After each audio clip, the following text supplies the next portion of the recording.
Jim Mattis's letter of resignation. It only ran about 600 words, which would take you or me maybe, I don't know, 3 minutes to read it and digest it and understand what it was saying. It was way too much for Trump to handle, both in length, 600 words, are you shitting me, and the amount of focus that would be necessary to digest something that takes 3 minutes. But if Trump, according to the Washington Post, if Trump had wanted just the CliffsNotes version of the letter, he could have read maybe these 3 sentences. Here you go. Quote, my views on treating allies with respect and also being clear-eyed about both malign actors and strategic competitors, Russia, China, are strongly held and informed by over 4 decades of immersion in these issues, Mattis said. He went on. That's sentence 1. Here's sentence 2. We must do everything possible to advance an international order, not nationalism, that is most conducive to our security, prosperity, and values, and we are strengthened in this effort by the solidarity of our alliances. The alliances, of course, that Trump is destroying. Here's sentence 3. Because you have the right to have a Secretary of Defense whose views are better aligned with yours on these and other subjects, I believe it is right for me to step down from my position. End quote. Those are the 3 sentences. But Trump could not have understood even 3 sentences because he is an ignorant savage. That's about 100 words I just shared with you, or about half a minute for the average reader. And again, that's asking a lot from Trump. Now, here's what the Times report, New York Times report, quote, but Mr. Trump had not read the letter. As became apparent to the president only after days of news coverage, a senior administration official said Mr. Mattis had issued a stinging rebuke of Trump over his neglect of allies and his tolerance of authoritarians.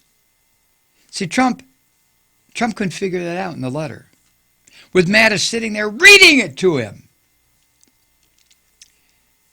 The president grew, this is, again,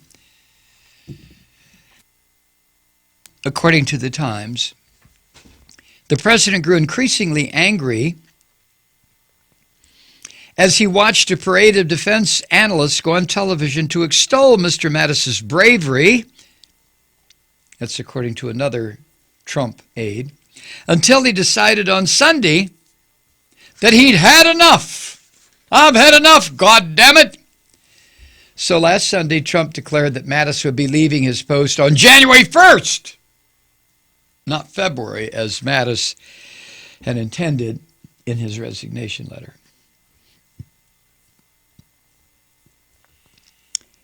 Now, it should be clear that that decision by Trump resulted from a so-called policy-making process, if that's what you want to call this shit, governed by television, specifically the Fox sewer. The Post reports, here was a letter addressed to the president himself. Instead of reading it and sorting out its tone and message, he outsourced that job to the people on whom he relies the most. Commentators on Fox.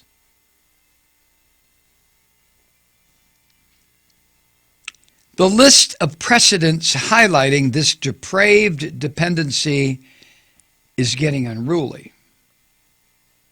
Just think back to the shutdown drama as Trump knuckled under to the likes of Rush Limbaugh, Ann Coulter, and people on Fox who knocked him for caving on wall funding.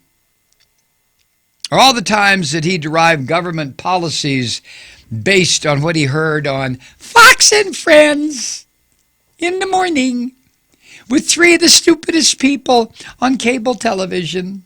Woohoo!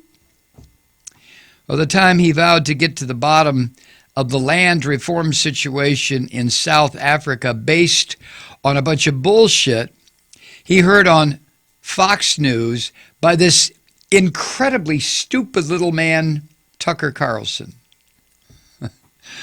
Or the fact that his communications director,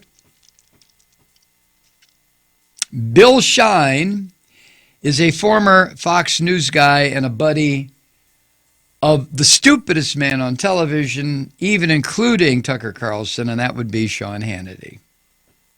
Jesus, bleeding Christ. Or the fact that he judges former Fox News presenter Heather Naubert sufficiently qualified to serve as U.S. ambassador to the UN. You fucking believe this?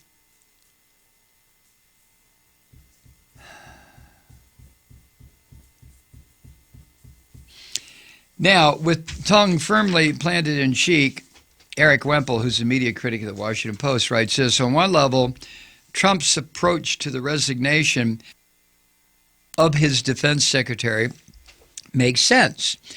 Early in the campaign, Trump was asked where he got his military advice. This is what he said, quote, "Well, I watched the shows. I mean, I really see a lot of great, you know, when you watch your show and all the other shows and you have the generals," end quote. And for such a dedicated liar, that was a moment of pristine honesty. I watched the shows.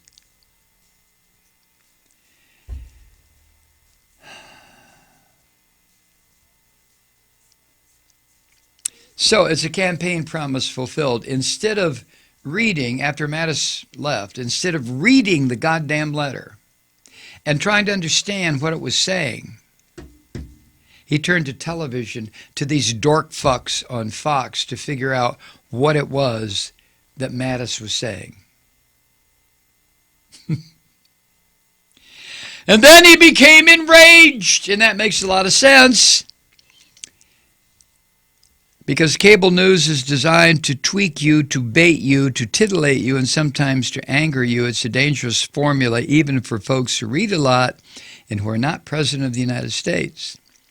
It's a lethal formula for a guy who doesn't read and who is president of the United States. Hi, Truth Seekers. Mike Malloy here. As you know, we've switched formats and are now broadcast exclusively on the Progressive Voices Network. So that means you get fewer program interruptions, no corporate commercials, and lots of profanity. But our format change also means some of our radio listeners no longer hear the program. It's been a while since I mentioned our podcasts, so you may have forgotten that there is a way to listen to this program anytime you need a good dose of screaming. Visit MikeMalloy.com and subscribe to our podcasts. You have your choice. You can listen to The Ranting with the audio podcast or listen and watch me lose control with a video podcast subscription. As a podcast subscriber, you can download the program to your mobile device and take me with you wherever you go. And if you have a friend who needs a dose of truth-seeking, you can give a gift subscription as well. That's MikeMalloy.com, and never miss a minute of the uncensored fun and frivolity.